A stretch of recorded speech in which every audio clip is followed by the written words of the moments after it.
Welcome back, everyone, to another deep dive. You know how we do things around here. We take those sources you send in, and we really, really dig into them to see what we can pull out, the key insights that'll get you up to speed fast. And today, well, let's just say we have quite the combo on our hands. Yeah, this one is interesting to say the least. We're diving into G.K. Chesterton's The Man Who Was Thursday. Talk about a wild ride of a book. Philosophical thriller doesn't even begin to cover it. And get this, we're pairing it with The Law of One. You might know it as the raw material. That's right, folks. A classic of like philosophical suspense over here and over there. Well, some might say cosmic wisdom channeled from, wait for it, entities claiming to be from Venus. Yeah. So for all of you out there who love to, wrap your heads around big ideas, but appreciate a good shortcut, because who has time for everything, we're going to see what happens when we bring these two seemingly different worlds together. Exactly. And the goal here isn't to force some artificial connection, right? We're genuinely curious to see what resonates, what kind of unexpected insights might pop up when we look at these two through the lenses of reality, identity, existence, the big stuff, Yeah. and all based on the sources you chose. That's what we're all about. So let's get into it, shall we? Let's start with The Man Who Was Thursday. Imagine, if you will, London. Not just any London, though. This one is shrouded in this kind of poetic paranoia, a secret society, anarchists they're called, and each member is named after, you guessed it, a day of the week.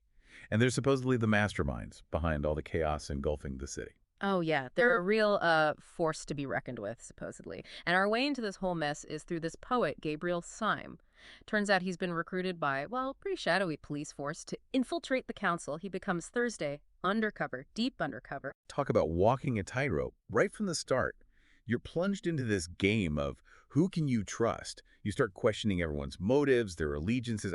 It's like you've stumbled into a play where everyone's wearing a mask, and you can't even be sure who's acting and who's not. Masks, right. That's a really good point. We see it literally, too, with that character, the ex-Marquis, remember? He wears this half mask that just screams, danger, Yeah. But the thing is, all the characters are wearing these metaphorical masks, too. Everyone is hiding something, their true intentions, their role in this whole crazy game. And it makes you ask, are they really the revolutionaries they claim to be, or is there something else going on? Right, and just when you think you're starting to get a grip on things, boom, everything gets flipped on its head, the truth comes out. All but two of these so-called anarchists, even their leader, the mysterious Sunday, Mm-hmm. are actually detectives. They were undercover the whole time. Talk about a twist. It makes you, as the reader, go back and rethink everything you thought you knew. Everything. It turns out the forces of disruption, the chaos, they were actually part of the established order all along. It's like Chesterton is saying, look, things aren't always what they seem, right? Yeah. These anarchists, they weren't the real agents of chaos and the forces of control.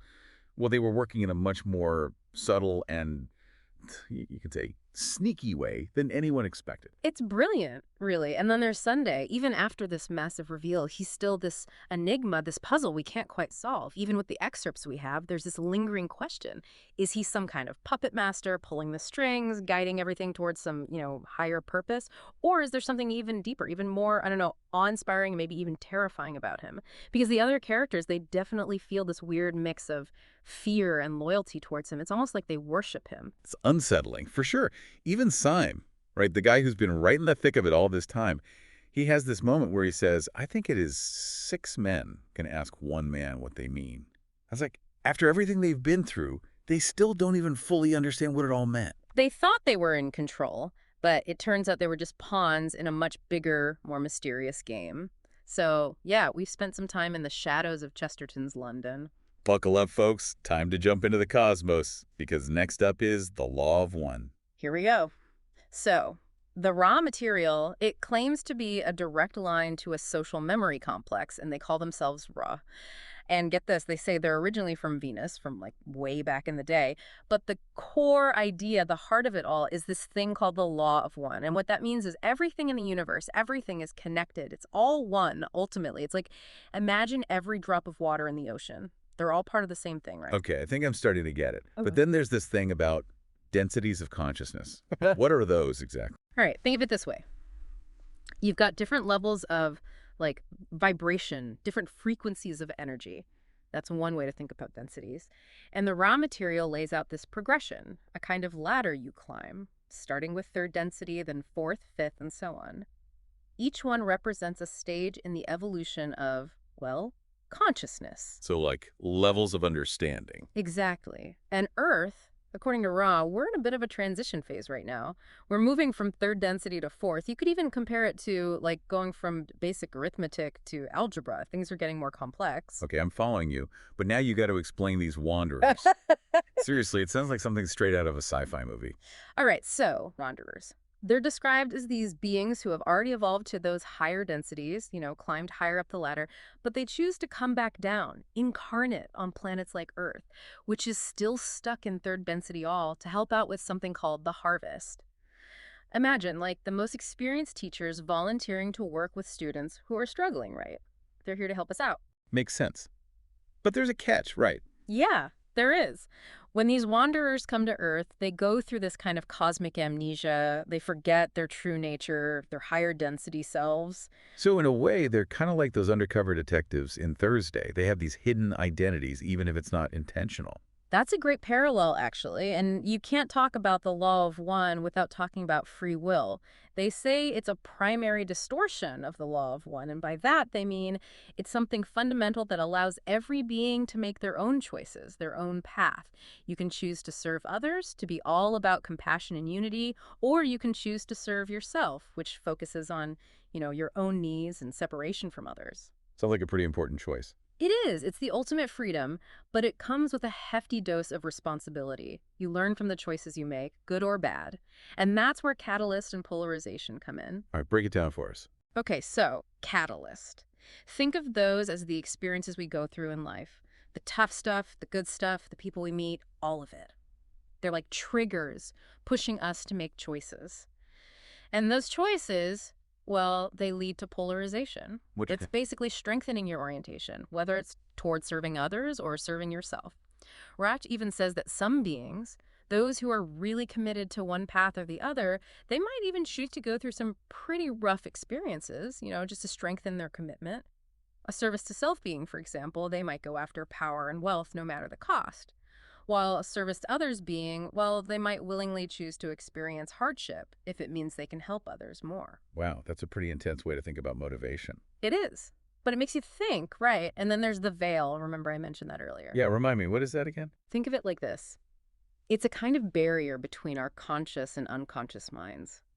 It kicks in when we enter third density. Ross says it's there for a reason. It makes the learning process way more intense because it creates this feeling of separation from our higher selves, from other beings, even from the fundamental oneness of everything. So we're basically playing life on hard mode. Pretty much. Before the veil, it said that beings had like conscious control over all kinds of bodily functions. But the veil, it messes with that. It contributes to the forgetting that the wanderers go through, and it makes this whole third density thing a way more profound, albeit, kind of confusing experience. It's like trying to put together a massive puzzle when you can only see a couple of pieces at a time. And, oh yeah, you've also forgotten what the picture on the box even looks like. Tricky. And all of this leads to the harvest. Bingo. That's the point where, based on how you've been polarized, you graduate, you move on to the higher densities. And Earth. Well, let's just say we're going through a pretty rough harvest right now. Right. There's so many different thought forms, so much conflict, it's making things difficult. Oh, God. Yeah, but there's also this concept of the higher self, that part of us that's already evolved, hanging out in the future around mid-sixth density. They're like our guides, but the cool thing is, they don't interfere with our free will. Okay, so we've got free will, but we've also got those negative influences you mentioned, those psychic attacks. What's that about? Right, so there are negatively oriented beings out there, like the Orion group, and they don't like it when people are all about serving others, so they try to mess with them. It could be subtle stuff like tempting them with selfishness, or it could be more direct psychic attacks like sending negative energy their way to try and knock them off course. Yikes. But the good news is love, unconditional love. Mhm. That's the best protection against that kind of stuff. It's powerful. It's like a force field. So, wow, okay. We've explored two pretty wild landscapes here. But let's come back to that question we started with. Are there any, I don't know, echoes, any threads connecting the spy thriller of Thursday and the cosmic framework of the law of one? I think so, definitely. For me, one of the biggest connections is this idea of hidden realities. In Thursday, What looked like this anarchist movement was actually something else entirely, a big old deception, covering up a totally different kind of order. Right. And the law of one, well, it says that the reality we experience every day, it's kind of an illusion, a filtered version of what's really going on. There's a deeper truth beneath the surface. And the veil, that's what keeps us from seeing it clearly. Both of these, they're telling us to look beyond what's right in front of it. I like that. And what about identity? I mean, Thursday is all about deception, right? All those undercover agents constantly shifting alliances. Yeah. Does that connect to the law of one at all? It does, in a way. Maybe not deception in the same sense, but think about those wanderers. They're basically playing a role here in third density, even though they don't consciously remember it. And even for the rest of us, those of us veiled in third density, there's a sense that our true selves, our unified selves, they're hidden. Both stories are saying, hey, who you think you are, who you think other people are, it might not be the whole story. Makes you think, doesn't it? Yeah. And what about order and chaos? In Thursday, you've got this anarchist group, seemingly chaotic, but really they're being controlled by this hidden order. Does that ring a bell with the law of one at all? It does. You see, while the law of one is all about this fundamental unity, this cosmic order, experiencing third density, it often feels anything but ordered. It feels chaotic, random, and that's because of free will and the veil. They're messing things up. But think of it like a giant symphony, okay? Individual notes, they might sound kind of harsh, discordant on their own, but when you put them all together, Harmony. a beautiful picture. That's the idea. And remember Sunday, how even at the end of the book, we're not really sure what his deal is. Well, the law of one, even though it explains a lot, there's still that element of mystery, like the source of it all, intelligent infinity. It's beyond our comprehension. It's like we're just getting these glimpses of something much bigger, something we can't fully grasp. Exactly. And another thing that struck me, both stories, in their own way, they're about learning journeys, tests even. Like those detectives in Thursday, they're thrown into these crazy, disorienting situations, and it really tests them, Yeah. their perception, their loyalty, everything. They're put through the ringer. Big time. And in the law of one, third density, it's designed to be this super challenging learning environment. It's like boot camp for the soul. You're here to grow, to polarize. No pain, no gain, right? I guess so. And both sets of characters, whether they're fictional detectives or spiritual beings, they're dealing with these complex, often deceptive realities, but it's all pushing them to evolve, to learn something deeper about themselves, about existence itself. That's a great point.